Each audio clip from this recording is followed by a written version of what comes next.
Hey everybody, today is Tuesday, February 26th, 2013 at 6:58 p.m. I'm doing this kind of late. I normally do my video blogs in the afternoon, but I just have not had time to get to it with everything that's gone on lately. This month has just been mass chaos for everybody. If we haven't had birthdays going on, we've had OB appointments, we've had chiropractic appointments, appointments for Logan. It's just been nuts. My husband's birthday was this month, my son's birthday was this month, and my mother-in-law's birthday is actually today, so it's been cram-packed.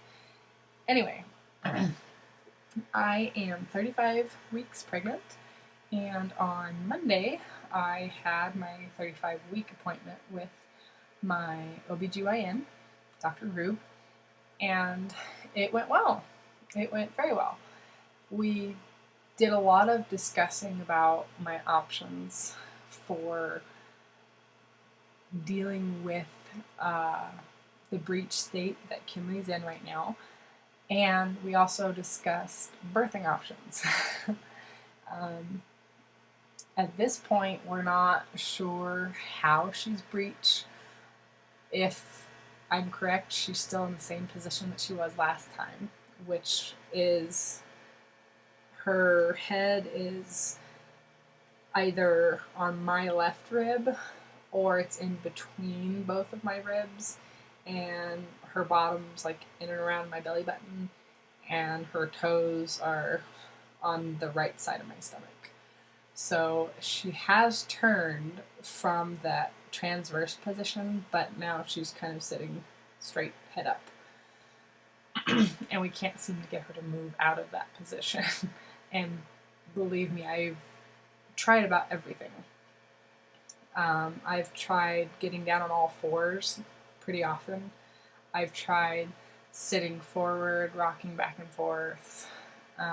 And when I do those things, I actually spend quite a bit of time in those positions. So it's not like 5 minutes here and there.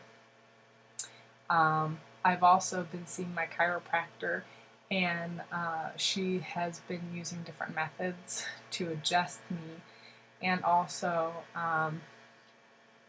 trying to loosen up the ligament muscles around my stomach to allow for more movement for her, which feels awesome after she's done. I've been extremely sore in and around my stomach area, and when she adjusts me, it feels a lot better, and I'm not in so much discomfort. If it was not for that woman, I don't think I'd be able to move right now. So thank you very much, Dr. Haler. But getting back to my appointment, I apologize. I have major pregnancy brain right now, so I might derail a few times. We discussed how to get Kinley to move, and we discussed birthing options. Dr. Grube suggested an EVC, which is a procedure where I will be hospitalized, and then they will go ahead and administer a heavy dosage of muscle relaxants, and then they will start to externally try to turn her. Once Dr. Grube suggested that, I jumped in real quick and I told her about my concerns with the procedure, and having read online about other mothers having complications with the procedure, the umbilical cord wrapping around the baby's neck,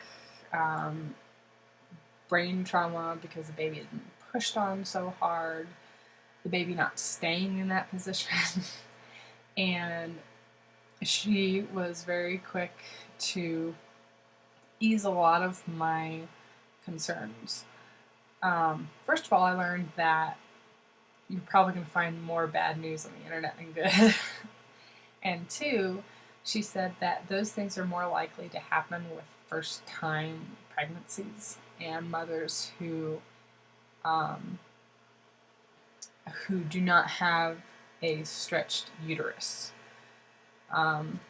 She said that in my case, I've had a baby before, my uterus is going to be a little looser, and my chances are much, much higher of the baby actually staying in the altered position that they want her in. So if they can get her head down, she's very likely to stay in that position because this is my second pregnancy.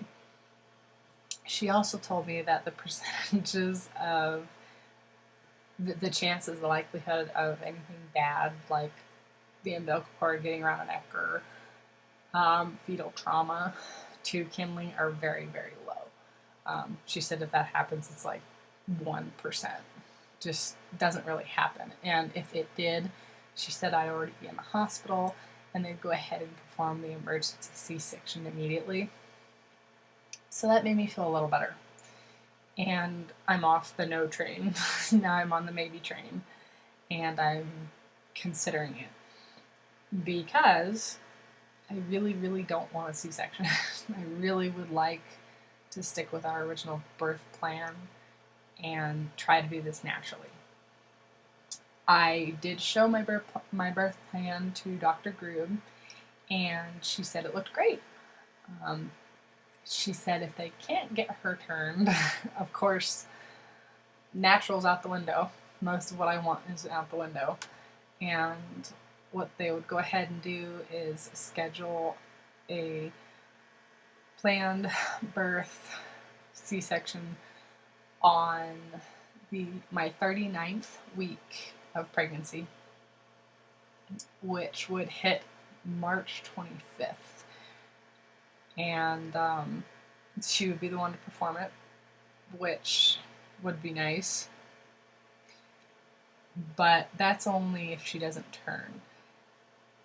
So those were her two suggestions, were to try the EBC, and then next step would be schedule a C-section. And Jesse and I talked about it, and we're kind of sitting on the fence right now because deep down in my heart I want a natural birth just like I had with Logan, but at the same time I can see some benefit to having a C-section. I mean, we'd know exactly when she was going to be born, which would be beneficial to us and also the photographer that we hired. So I can call her up and tell her, okay, this is when she's going to be here, this is when we need you. The drawbacks to doing that is I really don't want to be held back any longer from healing than need be. Dr. Grube told me it was going to be about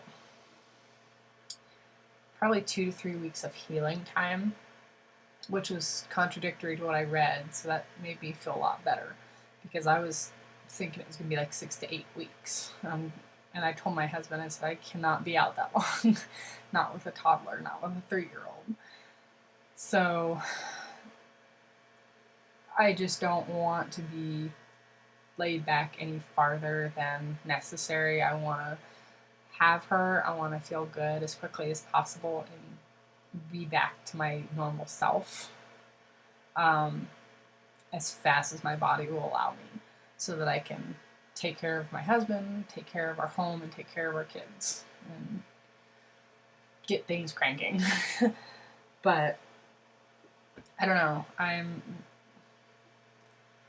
not saying absolutely not to a C-section, but the choice really isn't up to me. I'm starting to realize that, so I'm trying to be very open-minded about it. And I'm also trying to reassure myself that, okay, it doesn't really matter what way she's born, just as long as she's born healthy, safe, and comfortable, and she comes out okay, because that's all I really want. But anyway, so I'm kind of just sitting on the fence about it, and I'm just trying to prepare myself that, okay, there may be a possibility that we have to have a C-section. And if that's the case, well, not much I can do about it. All I can do is what I can do to try to get her to turn, and it's kind of up to her whether she stays in the position that I want her in, and that would be head down. So, but overall the appointment went really well, and I was really happy to be able to see Dr. Groom instead of a bunch of other doctors. She's very understanding, very patient, very open-minded, and just overall a wonderful doctor. So I'm hoping that if it winds up to be a natural birth, we'll be able to have her deliver the baby. If it's a C-section, I'd like to have her deliver the baby too. So, yeah, at this point we don't really know too much, and I'm gonna know more next appointment. So, and again, that's gonna be on March 11th, and I will keep everybody informed. Thanks, guys.